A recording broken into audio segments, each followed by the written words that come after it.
Saudara siap terima firman Tuhan hari ini? Firman Tuhan ini judulnya adalah Saying No is Real Power. Berkata tidak adalah kekuatan sejati. Kenapa kita perlu berkata tidak? Karena dalam hidup kita akan terus diperhadapkan dengan peperangan melawan godaan. Ada banyak godaan di dalam hidup ini. Ada godaan untuk berbuat zina. Ada godaan mencuri. Ada godaan untuk menipu. Kalau ibu-ibu, godaan shopping berat. Oke, ya. Bapak-bapak kadang-kadang godaannya emosi. Godaan untuk marah. Benar apa tidak? Godaan untuk membalas. Dan berbagai macam godaan-godaan yang lain. Ada godaan pinjol. Macam-macam godaan yang bisa membuat kita jatuh.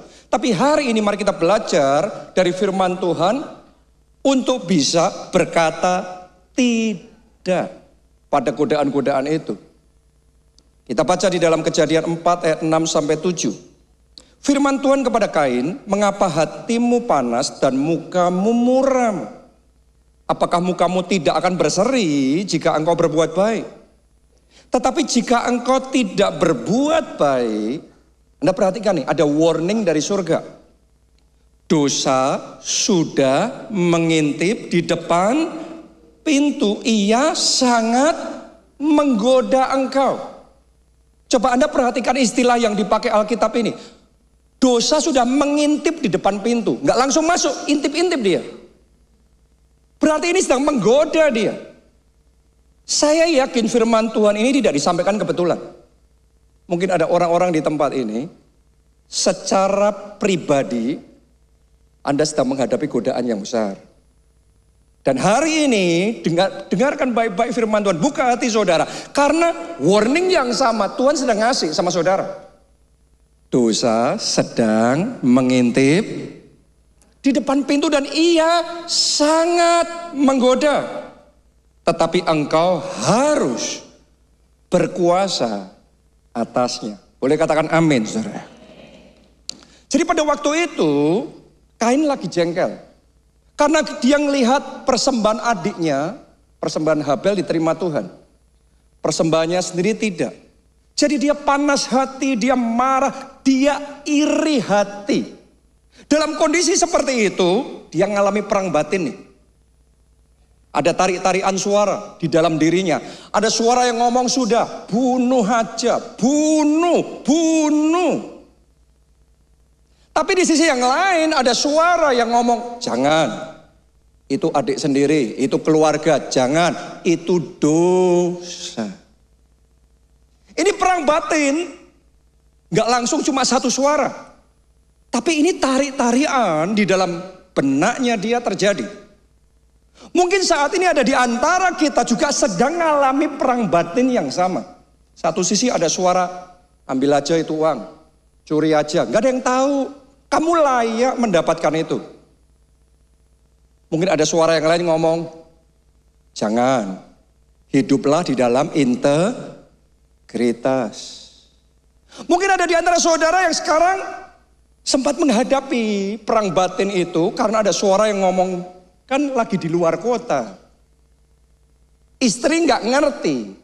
Selingkuh aja nggak apa-apa, kan nggak tahu. Tapi ada suara juga yang akan ngomong di hati saudara, manusia boleh nggak tahu, tapi mata Tuhan melihat. Dan berbagai macam godaan yang membuat di hati kita ini berkecamuk dengan suara-suara itu. Kita kayak, makanya tadi firman Tuhan ngomong, dosa mengintip di depan pintu, ia sangat menggoda. Tapi pesan firman Tuhan ngomong begini, tetapi engkau harus berkuasa atasnya. Saya berdoa jemaat di tempat ini berkuasa atas godaan. Enggak kalah. Tapi saudara harus menang. Menang atas godaan, menang atas dosa, menang atas ego, menang atas kedagingan kita sendiri. Engkau harus berkuasa atasnya. Sayangnya Kain Sudah diperingatkan Tuhan, engkau harus menangkan, jangan kalahkan. Engkau harus berkuasa atasnya. Tapi dia kalah. Akhirnya dilepas. Akhirnya apa yang terjadi? Dia ambil keputusan, dia bunuh adiknya sendiri. Dan akibatnya dia terpotong dari yang namanya kasih karunia. Karena nggak tahan sama godaan. Padahal firman Tuhan ngomong kamu harus berkuasa atasnya. Buat saudara yang sedang menghadapi godaan, saya yakinkan saudara, Anda bisa. Bersama Tuhan bisa. Ada kekuatan Tuhan yang membuat bisa. Ada anugerah Tuhan yang memampukan. Teladani Tuhan Yesus. Tuhan Yesus juga menghadapi godaan. Kalau Anda masih ingat, iblis pada waktu itu ngomong sama Tuhan Yesus, ini nih semua kerajaan dunia beserta semua kekayaannya, kegilangannya, kuberikan kepadamu asal kamu sujud menyembah. Tapi dengan mantap Tuhan bisa ngomong tidak. Dan Yesus menang melawan godaan. Seperti Yesus menang, saudara juga menang. Anda juga menang, Anda tidak kalah lagi. Bahkan yang selama ini sempat kalah dan gagal, mulai hari ini kegagalan dirubah menjadi kemenangan. Bisa. Amin. Jangan dilepas, jangan kalah. Jangan sampai seperti Yudas Iskariot. Yudas Iskariot juga digoda dengan harta. Bahkan cuma 30 keping uang perak, tapi segampang itu dia mengkhianati, dia menyerahkan Yesus. Saya penasaran saudaraku, 30 keping uang perak itu berapa banyak? Saya tanya sama AI, dijawab itu sekitar 3 juta rupiah. Murah banget nyerahin Yesus, cuma dengan 3 juta rupiah. Orang kalau nggak tahan sama godaan, cuma digoda kecil aja, uang kecil aja, langsung ambles. Tapi Yesus digoda dengan segalanya, dan dia teguh berdiri. Saya berdoa kekuatan rohani yang seperti itu akan dibangkitkan, akan ditumbuhkan dalam hidup saudara. Sehingga kita menang. Siapa yang mau menang melawan godaan-godaan yang ada di dalam kehidupan ini? Pertanyaannya gimana caranya kita bisa menang melawan godaan? Nomor 1, komit. Boleh nggak semuanya katakan komit? Lebih keras katakan komit. Komit, jaga kekudusan. Kita baca Daniel 1 ayat 8. Daniel berketetapan untuk tidak menajiskan dirinya dengan santapan raja dan dengan anggur yang biasa diminum raja. Dimintanyalah kepada pemimpin pegawai istana itu supaya ia tak usah menajiskan dirinya. Apa artinya? Pada waktu itu yang namanya makanan raja sebelum dihidangkan sudah dipersembahkan dulu sama berhala. Jadi itu salah satu alasan kenapa Daniel, aku nggak mau. Karena itu menajiskan diri, ini sudah makanan dipersembahkan sama berhala. Padahal Anda harus tahu statusnya Daniel pada waktu itu, dia adalah orang buangan. Bangsanya kalah perang. Banyak yang terbunuh mati. Bahkan banyak yang jadi budak. Tapi Daniel beruntung karena dia malah dibawa ke istana dan sekarang dikasih makanan raja. Harusnya dia tahu diri dong. Coba Anda pikir, kalau Daniel tegas, nggak kompromi untuk jaga kekudusannya, dia menolak makanan raja itu, kira-kira rajanya bisa tersinggung apa tidak? Artinya itu bukan cuma menolak, resikonya, taruhannya, nyawanya sendiri. Untuk menjaga kekudusan, Daniel resikonya nyawanya sendiri. Mungkin ada banyak teman-temannya yang lainnya akan ngomong sama Daniel, Daniel sudahlah, kita ini kan orang buangan. Kita harus ngerti diri lah. Ini kan budayanya mereka, kita ngikutin aja. Tapi Daniel bersikuku, aku harus komit jaga kekudusan. Dan Anda harus ngerti, bukan cuma itu aja. Yang namanya makanan raja, menurut saudara, makanan murahan apa makanan mahal nih? Ini makanan paling top, paling berkelas, paling berkualitas. Kira-kira kalau di Solo, di mana kita bisa dapat makanan raja itu? Mungkin saudara akan lihat makanan itu di Instagramnya orang lain. Instagramnya artis-artis yang selalu berfoto kalau dia makanan di top hotel bintang 5 di seluruh dunia. Seandainya Anda diberi kesempatan untuk menikmati semua makanan itu tiap hari, kira-kira Anda pilih makan atau pilih puasa? Hebatnya Daniel diperhadapkan sama makanan raja, dia pilih puasa. Ternyata yang tepuk tangan baru 5 orang ini. Itu yang namanya Daniel komit menjaga kekudusan. Dan untuk dia bisa melakukan itu, butuh yang namanya spiritual capacity. Butuh yang namanya kapasitas rohani, kekuatan rohani menghadapi semua godaan itu. Dia tetap komit jaga kekudusan. Dan kekuatan rohani seperti itu gak dibangun dalam sehari. Kekuatan rohani yang seperti dimiliki oleh Daniel itu dibangun tiap hari. Alkitab ngomong tiap hari, 3 kali sehari Daniel berdoa.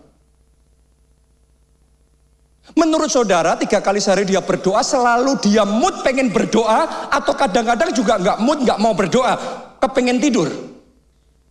Mood manusia itu selalu berubah.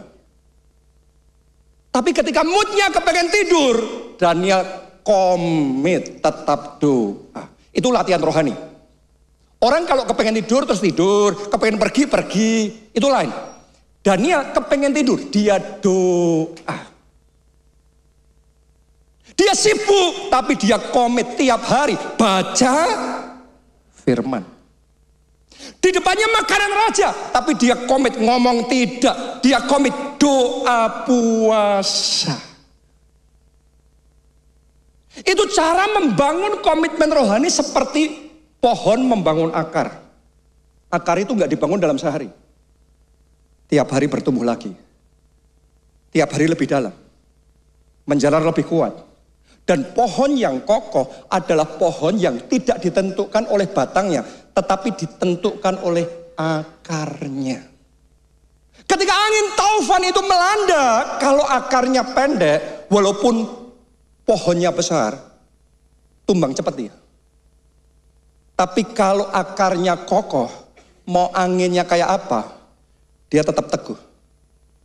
Doa saya, jemaat keluarga Allah, seperti Daniel, seperti pohon yang akarnya kuat, yang punya spiritual capacity, kekuatan rohani yang kuat, melalui disiplin doa tiap hari, disiplin firman tiap hari, disiplin puasa, disiplin pondok daud. Anda membangun kekuatan rohani, sehingga Anda bisa komitmen hidup dalam kekudusan. Itu nggak dibangun langsung jadi, itu hari ke hari. Beda sama Salomo ya. Kalau Daniel itu sudah terbiasa untuk dia menjaga keinginannya, hawa nafsunya. Tapi kalau Salomo lain. Salomo itu ngomong gini, aku tidak menghalangi mataku dari kepengen ngelihat apapun. Dia mau ngelihat apa, dia lihat. Dia kepengen apa, dia ambil. Dia kepengen kuda, kuda dia ambil. Dia kepengen cewek, cewek dia ambil, saudara. Semuanya, semua yang diinginkan hatinya, semuanya harus dapat. Gak ada akar pengendalian diri, gak ada akar penguasaan diri, gak ada akar komitmen untuk hidup dalam kekudusan. Begitu angin taufan kuat melanda, Salomo langsung ambruk. Ambruknya karena godaan. Saya berdoa hari ini Roh Kudus bicara secara spesifik dalam hidup saudara. Secara khusus kita yang selama ini terbiasa ngikutin godaan apapun yang ada di hati kita.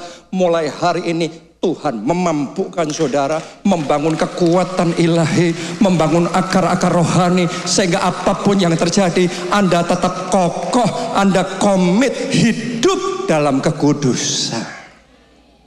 Kekuatan ilahi seperti itu kita butuhkan. Ibaratnya nih saudaraku ya, kayak singa.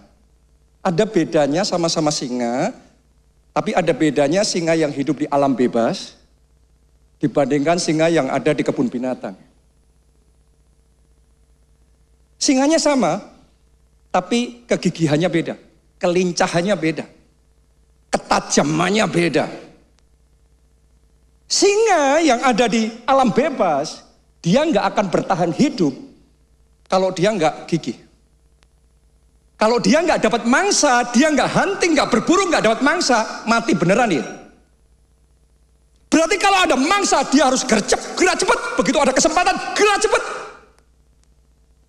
Tapi singa di kebun binatang, dia nggak perlu berburu, sudah ada jam-jamnya makan pagi, makan siang, makan malam. Nanti berikutnya mangsa muncul pun, begitu mangsa muncul, dia ngelihat jam dulu, jam makan apa belum? Kalau belum skip. Lewat, belum jam makan katanya. Sama kan, banyak anak orang kaya juga gitu kan. Kalau anak orang nggak punya, biasa susah, biasa berjuang, begitu kesempatan muncul, sambar, gercep. Tapi kalau anak orang kaya yang sudah kebiasa enak, kesempatan di depan mata pun, tadi itu, belum jam makan. Nggak bisa ngelihat. Ketajamannya beda, kekuatannya beda. Hari ini doa saya, kita nggak seperti singa yang kekuatannya lembek. Hari ini saya berdoa jemaat keluarga Allah adalah keturunan singa Yehuda. Singa yang kuat dan gigih. Singa yang punya semangat juang yang kuat. Singa yang nggak menyerah dan kalah. Singa yang menang. Saudara menang. Dan bersama Yesus bisa. Katakan amin dan tepuk tangannya boleh yang paling meriah buat Tuhan. Yang kedua, untuk kita bisa mengalahkan godaan, kita harus berani berkata no. Coba semuanya katakan no. Sebagian sudah benar ngomongnya. Sebagian ngomongnya no. Ada bedanya Bapak Ibu antara no dan no. Kalau menghadapi godaan, caranya saudara ngomong no adalah lemes. Sekarang no. 5 menit lagi no. Gak sampai sejam no jadi yes. Bukankah itu yang dilakukan oleh Hawa? Emangnya Hawa pertama kali digoda sama ular untuk makan buah pengetahuan yang baik dan jahat langsung makan? Enggak kan? No dulu dia. Cuma sekalipun no, dia gak tegas, dia gak langsung pergi. Dia tetap di situ, tetap nongkrong sama si ular, tetap diskusi, ngobrol-ngobrol dulu, Zoom meeting dulu dia sama si ular. Mungkin kalau zaman sekarang dia sudah ada handphone, mungkin dia minta selfie dulu sama si ular, biar keren saudaraku. Karena nggak tegas, Hawa akhirnya jatuh dalam dosa. Karena no-nya lemes. Kalau Anda mau menang sama godaan, gak cukup no biasa.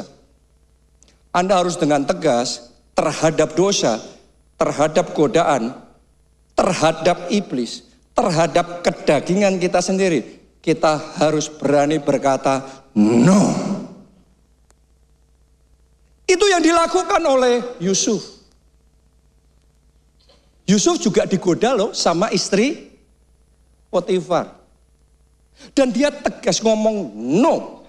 Cuma yang jadi masalah, istri Potifar ini gak secepat itu menyerah. Anda harus tahu kalau menghadapi godaan, ketika Anda ngomong no, yang menggoda gak akan langsung mundur. Saya yakinkan saudara, dia maju terus, maju tak gentar dia. Jadi kalau Anda digoda tetap di situ terus, habis. Yang Yusuf lakukan ketika terus diserang sama istri Potifar ini, dia lari. Dan karena dia lari, dia bisa jaga kekudusannya. Dia tegas ngomong no.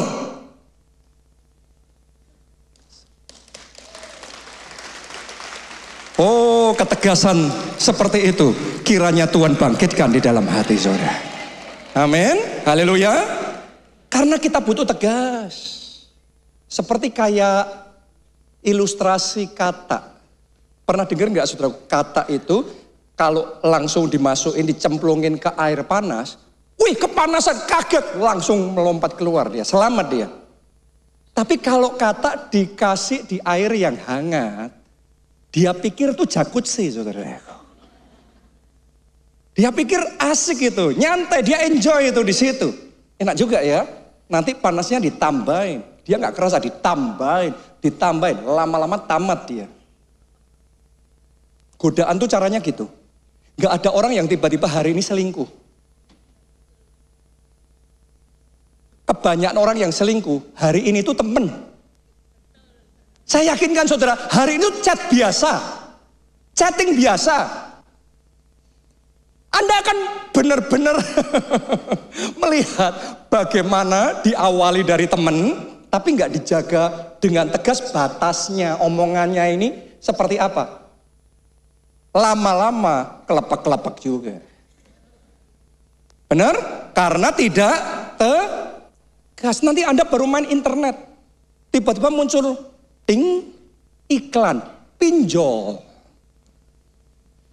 Saat ada muncul pinjol, mungkin awalnya aku nggak mau berhutang. Karena firman Tuhan ngomong, jangan berhutang kepada siapa-siapa. Tapi penasaran juga, kayak apa sih pinjol itu? Aku cuma mau baca kok, klik, baca 5 menit, baca 15 menit, nggak sampai sejam, klik, kena itu. Coba Anda renungkan itu. Cara kerja godaan, kalau Anda tidak tegas, terus saja di situ, walaupun ngomong no, habis itu. Saya sudah ketemu sama orang-orang yang, teman-teman saya, pinter, berpotensi, cerdas luar biasa, dan merasa bisa menjaga diri. Oh, saya bisa memisahin kok mana yang buruk, mana yang baik. Saya sudah ngingetin, pergaulan yang buruk merusak kebiasaan yang baik. Tapi dijawab, saya bisa, kita orang yang sudah dewasa. Jadi kita itu bisa memisahkan mana yang nggak baik, mana yang baik. Saya ngomong sama saudara, itu omongannya. Sekarang bisa, 7 tahun kemudian, tiba-tiba habis sudah semuanya. Hati-hati saudaraku, Anda nggak bisa melawan firman Tuhan. Anda boleh orang pinter, tapi firman Tuhan adalah kebenaran. Amin. Terhadap godaan, kita harus berani dengan tegas ngomong no. Coba, ayo latihan yang mantap, katakan no. Karena godaan selalu akan ada di sekeliling kita. Godaan akan terus muncul. Saya masih ingat dulu waktu saya kuliah di Amerika, di Los Angeles. Ada banyak pergaulan bebas di sana. Dan teman-teman saya, satu angkatan, orang-orang Indonesia yang tadinya baik-baik, polos-polos, terus kemudian ke sana, nggak kuat sama pergaulan seperti itu, lingkungan kayak gitu, hanya dalam beberapa bulan, cepat sekali, tiba-tiba sudah terjebak di dalam pergaulan bebas, party, rame-rame ke Las Vegas, tidur bareng, nggak karu-karuan sekali. Saya sendiri punya temen orang Jepang, tiba-tiba deketin sama saya, ini sekelas loh, deketin sama saya, ngomong gini, mau nggak kamu pakai pacar saya itu? Suruh tidur sama pacarnya saudaraku. Saya suruh bayar $300. Sevulgar itu. Dan saya sudah ngerti, ini kalau diterusin habis saya. Jadi saya segera dengan tegas menarik batas bergaul, tetap pergi ke sekolah, itu sekolah bahasa waktu itu, ya. Tapi saya tegas tidak bergaul dengan mereka. Saya memilih bergaul dengan teman-teman gereja, orang-orang yang cinta Tuhan, orang-orang yang mau mencari Tuhan dengan sungguh-sungguh, orang-orang yang melayani Tuhan dengan sungguh-sungguh, dan itu keputusan menyelamatkan saya. Kalau saya tidak tegas untuk berkata no pada waktu itu, mungkin panggilan hidup saya sudah hangus hari ini. Mungkin saya nggak jadi seperti sekarang saya ada, kalau saya cuma ngikutin arus saja. Tahu nggak saudaraku, banyak orang punya masa depan yang besar, tapi hangus masa depannya karena nggak bisa tegas ngomong no. Seperti Adam dan Hawa, nggak tegas ngomong no sama si ular. Taman Eden pun hangus buat mereka. Berapa banyak orang yang pernikahannya hangus, pekerjaannya hangus, keuangannya hangus, pelayanannya hangus, kehidupan keluarganya hangus, kesehatannya hangus. Karena tidak dengan tegas berkata, masih mengasihi saya, masih mau dengar firman Tuhan. Oh, ini semua pemenang, bahkan lebih dari pemenang. Tepuk tangannya boleh yang paling meriah buat Tuhan kita. Yang ketiga, kalau untuk mengalahkan godaan, harus mengarahkan pandanganmu pada upah. Berarti kalau upah itu yang sekarang apa yang nanti?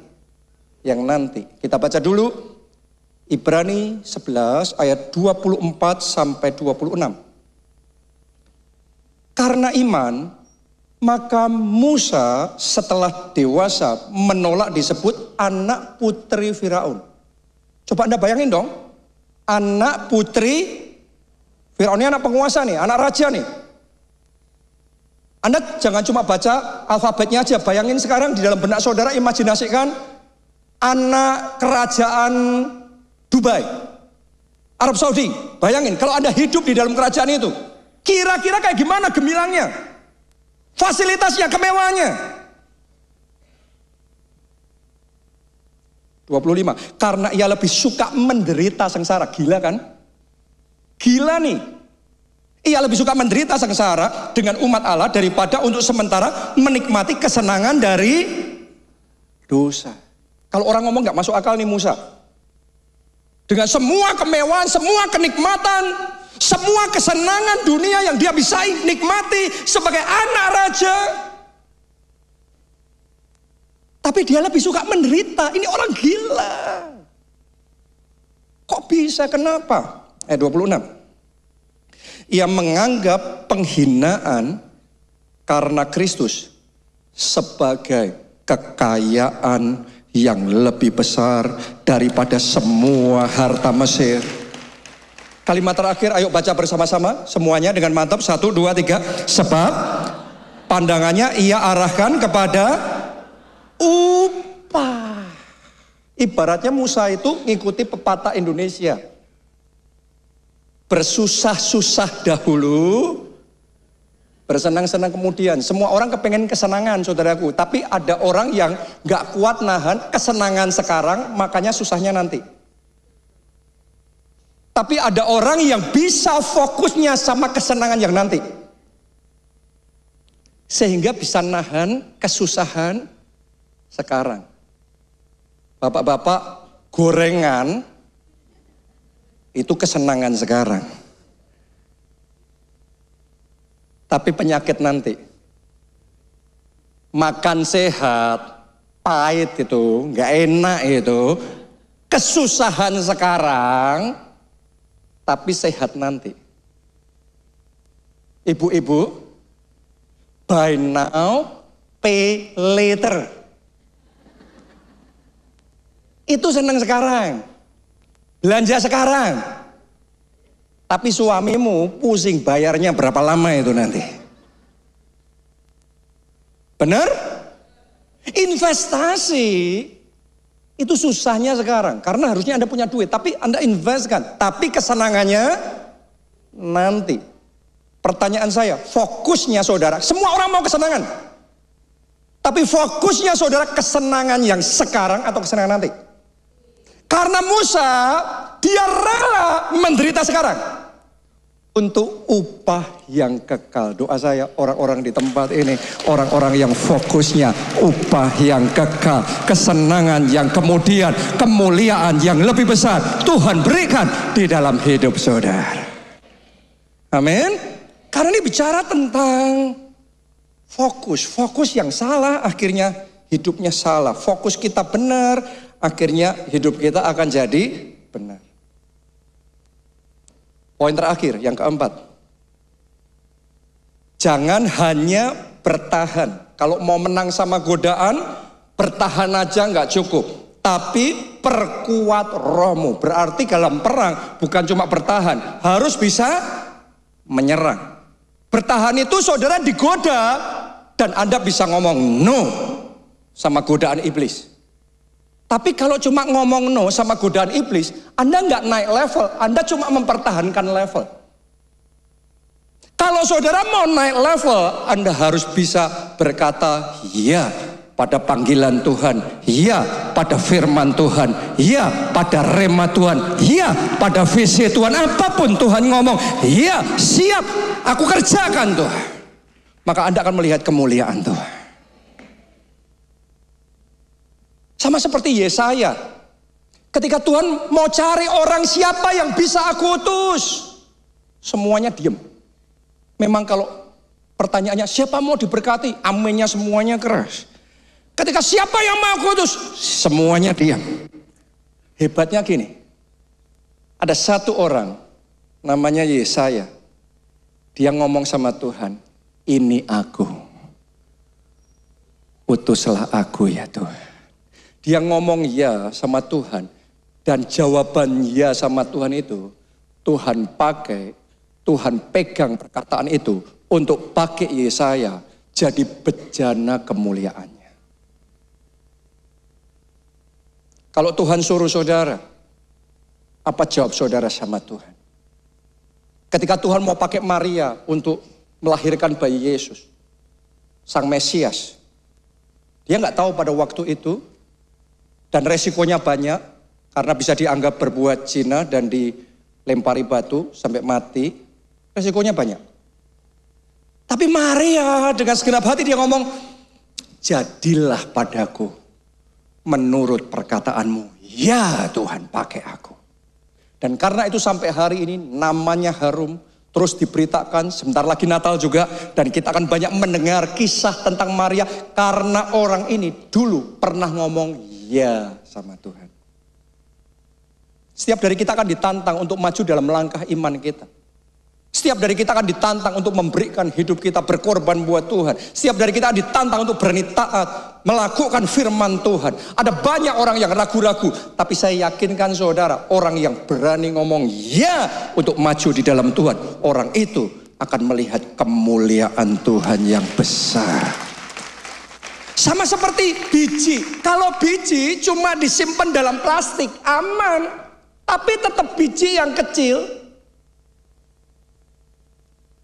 Hanya biji yang mau ditabur, nyungsep ke tanah. Diinjak-injak mungkin, kepanasan, kehujanan mungkin. Itu prosesnya berat.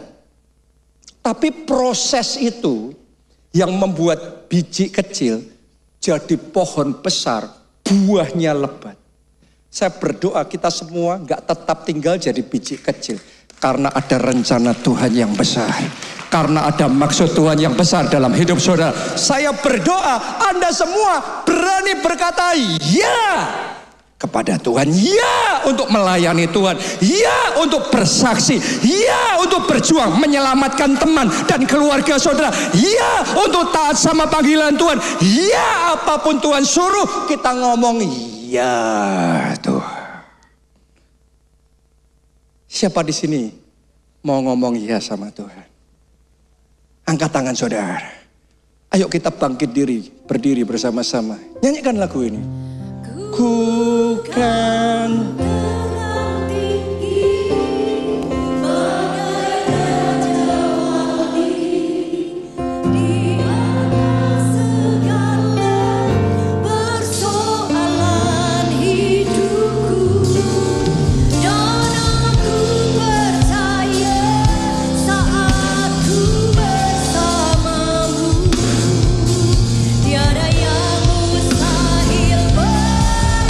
segenap hati, segenap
saudara untuk berani berkata ya.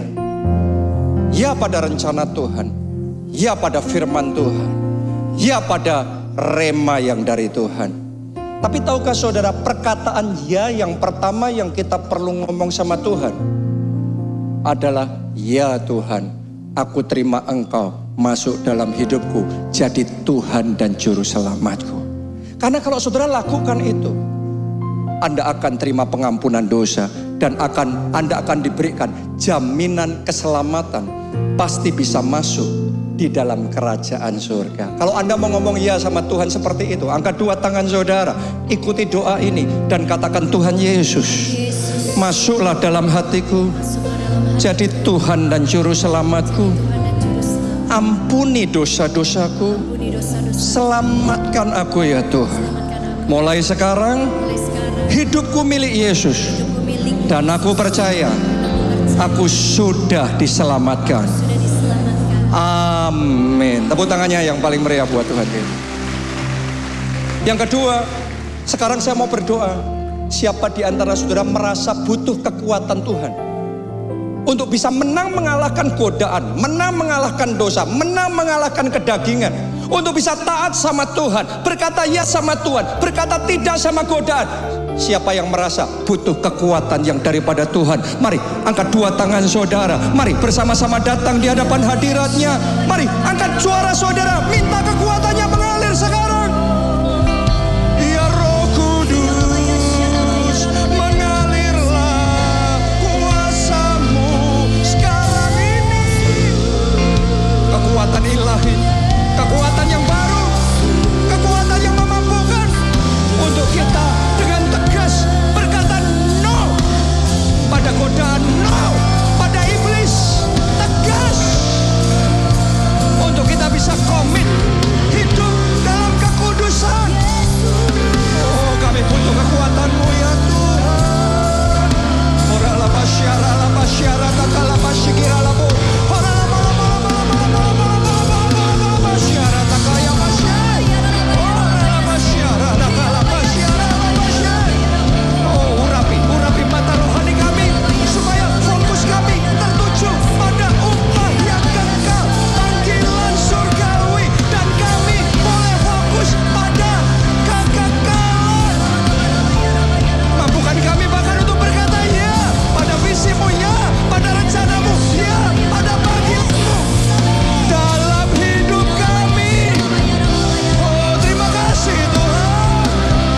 Mari semuanya katakan bersama-sama, ku kan terbang tinggi. Ku kan terbang tinggi, bagai hijauan di amin. Persoalan hidupku, dan aku percaya saat ku bersama. Yes, yes. Tiada yang mustahil. Sekarang jemaat sendiri, jemaat saja katakan, ku kan.